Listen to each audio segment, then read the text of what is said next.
53 महीने से जेल में बंद जिस कट्टरपंथी अलगाववादी मसरत आलम को जम्मू कश्मीर की मुफ्ती सरकार ने रिहा कर दिया, जिस मसरत आलम की रिहाई को लेकर प्रधानमंत्री को संसद में सफाई देनी पड़ी, आज उसी मसरत आलम से जुड़ा एक बड़ा खुलासा न्यूज 24 करने जा रहा है। आज आपको हम मसरत आलम का वो चेहरा दिखाने वाले हैं जिसे देखने के बाद मुफ्ती सरकार को एक बार फिर सोचना होगा कि ऐसे शख्स की रिहाई क्यों जरूरी है। न्यूज 24 का बड़ा खुलासा, जिसे जेल से छोड़ा वो आतंकियों से मिला हुआ है।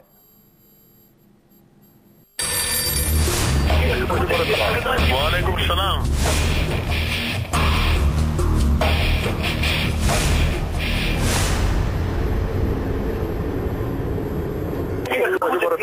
वालेकुम सलाम।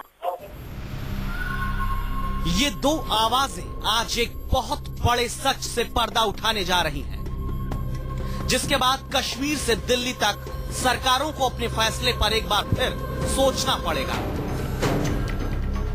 न्यूज 24 पर पहली बार देखिए मसरत आलम का चौंकाने वाला चेहरा।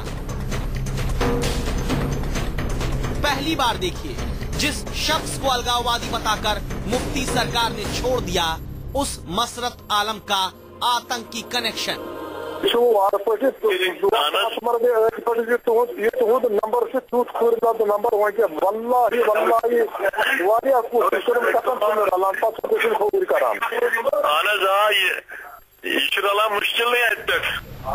न्यूज 24 के पास मौजूद इस फोन टेप में एक आवाज है जेल से छोड़े गए अलगाववादी नेता मसरत आलम की, और दूसरी तरफ उसकी बातचीत हो रही है सैयद मोहम्मद यूसुफ शाह से, जिसे आतंक की दुनिया में सैयद सलाहुद्दीन के नाम से जानते हैं।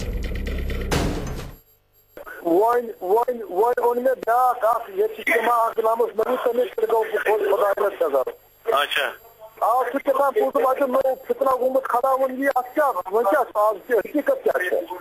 हकीकत यह रात गई मीटिंग मज तमो मेंबर दोनवे बदल दोनवे बदलोमुत हुबी ओनमुत बे ओनमुत गुलाम अहमद बट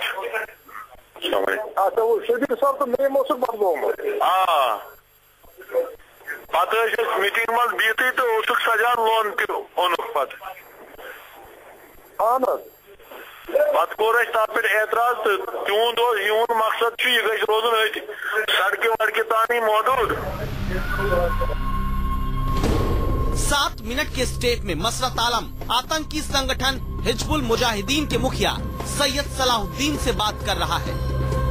मसरत का मकसद है कि अलगाववादी नेताओं के बीच में आतंकवादी सलाहुद्दीन की मदद से वो खुद आगे बढ़े और बड़ा नेता बने। अचीवेबल गोल करो सके तो कथ वथ और your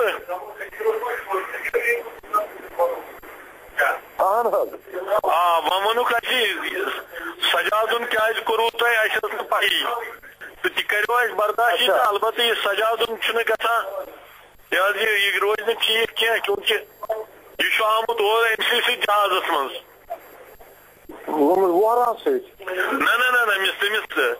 national security adviser Narayan आमद डिप्यूट कर सोरे रलित मिलित आपकी प्रोफेसर आते अंदर कने मुफत्तिन अल्लाह ताला करे तिन हिदायत ये बेशक ह्यूमर ना इन रात कनवे समझ तफसीर एमिस। ये बातचीत साल 2010 की बताई जा रही है, जब मसरत की अगुवाई में घाटी पत्थरबाजी की आग में सुलग रही थी। तब कश्मीर में हो रही हिंसा में मसरत आलम का बड़ा हाथ था, और इस टेप से पता चलता है कैसे एक आतंकी की मदद देकर मसरत आलम अलगाववाद की आग को और भड़काने में जुटा था।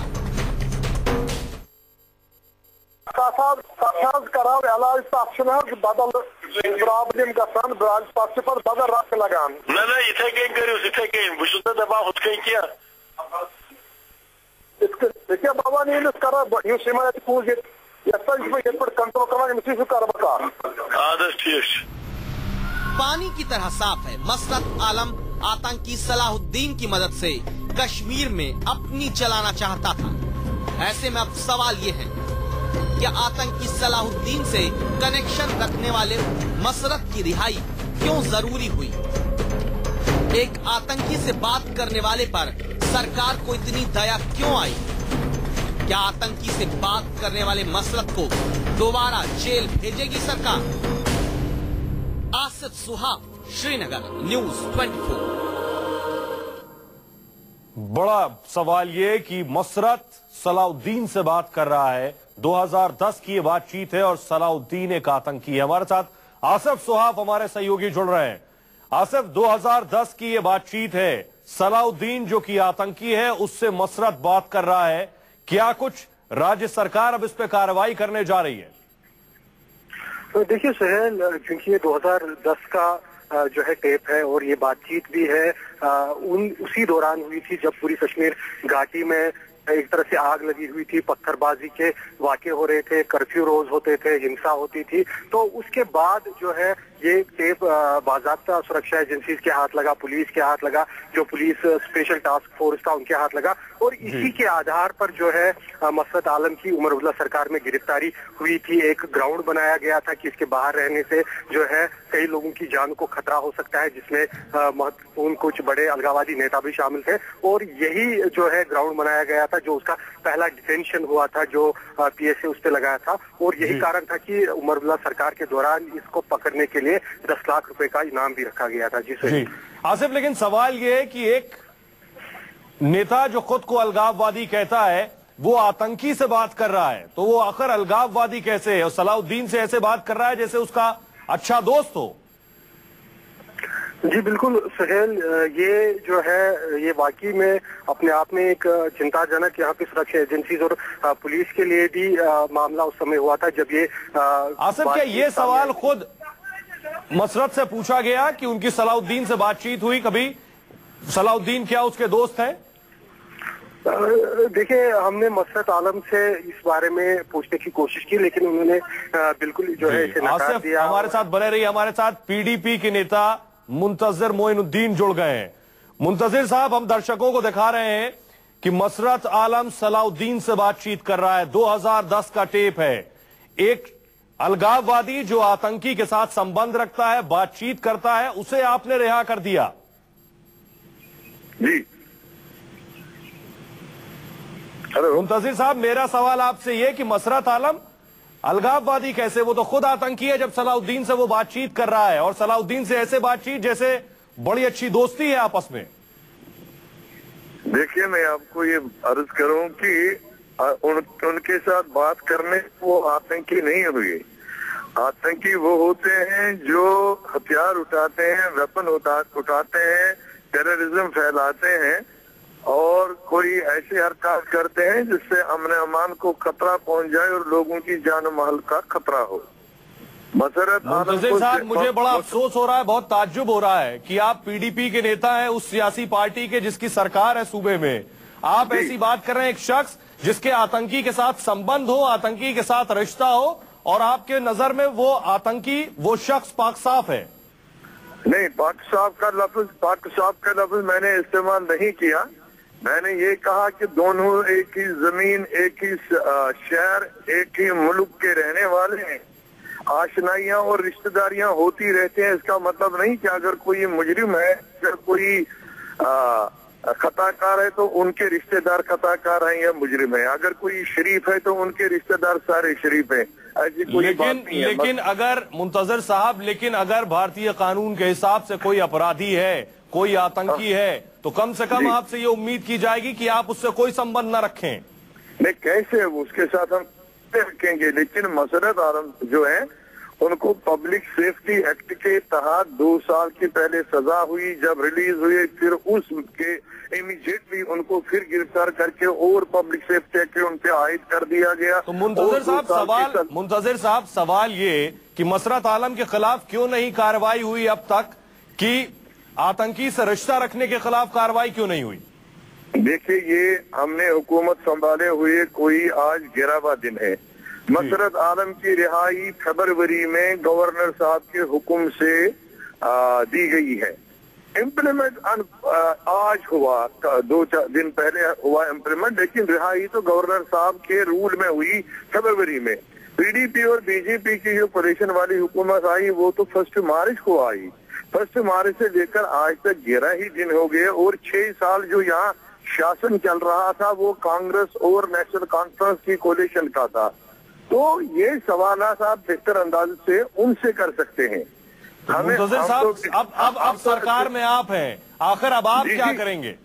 एक शख्स जिसके रिश्ते हिजबुल के कमांडर के साथ हैं, अब हम सरकार में हैं और पीडीपी में जो हमारे सरबराह हैं जनाब मुफ्ती मोहम्मद सईद साहब, वो कानून के बड़े रखवाले हैं, देश के रखवाले हैं, अमन के रखवाले हैं, अमन आश्ती पूरे मुल्क की चाहते हैं। जो भी मुजरिम होगा उसको कानून के मुताबिक जो मुल्क का कानून सजा दे रहा होगा। साहब, एक संक्षेप में जवाब चाहेंगे, छोटा जवाब। क्या अब आप यकीन दिला सकते हैं देश को कि मसरत अब एक आतंकी सलाउद्दीन से बात नहीं करेगा तो पीडीपी कार्रवाई करेगी? अगर कोई भी शख्स, वो मसरत हो या और कोई हो, कोई भी ऐसा गैर कानूनी काम करेगा जिससे देश की सलामती को कोई खतरा हो, तो रियासती जम्मू कश्मीर साहब हमारे साथ बने रहिए। हमारे साथ कांग्रेस के नेता मीम अफजल साहब जुड़ रहे हैं। मीम अफजल साहब, आपकी सरकार रही इससे पहले जम्मू कश्मीर में, और मुंतज़िर जो कि पीडीपी के नेता हैं, हम अभी एक ऑडियो टेप सुना रहे हैं जिसमें मसरत आलम हिजबुल आतंकी सलाउद्दीन से बातचीत कर रहा है, और मुंतज़िर साहब का कहना है कि कांग्रेस की गवर्नमेंट रही, वो चाहते तो कार्रवाई करते, उन्होंने कोई एक्शन क्यों नहीं लिया अपने वक्त पर? मुझे इसकी कोई जानकारी नहीं है जी, और कौन किससे बात कर रहा है, मैं फोनों पर हूँ, मैं आपका वीडियो भी नहीं देख सकता हूँ जी, मुझको इसका कोई आइडिया नहीं है। मैं आपको बता रहा हूँ, मसरत आलम अलगाववादी, जिस आपको सुनवा देते हैं ऑडियो, अगर आप पेशेंटली सुन सके, हम आपको सुनवा रहे हैं ऑडियो। जी जी सुनवाइए।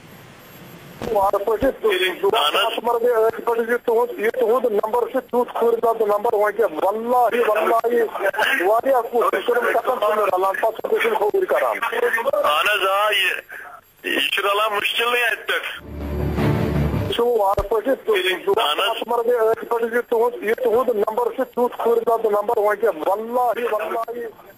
मीम अफजल साहब, मोटी बात जो मैं आपको बताऊं, मसरत आलम हिजबुल के आतंकी सलाउद्दीन से बातचीत कर रहे हैं, और बातचीत ऐसे जैसे बहुत अच्छे दोस्त हो, आपस में बड़ा अच्छा रिश्ता हो। अब सवाल ये कि एक शख्स जो किसी आतंकी से रिश्ता रखता है और आतंकी से बातचीत करता है, वो कैसे खुला घूम सकता है? मसरत आलम तो कभी खुले नहीं घूमे, पिछले 4.5 साल से तो वो अंदर थे, उन पर 27 केसेस थे, तो ये हम पर क्या इल्जाम लगा रहे हैं? अगर वो इस तरह खुला घूम रहा है तो आज घूम रहा है, इसलिए इनको चाहिए मौजूदा सरकार को पकड़ें।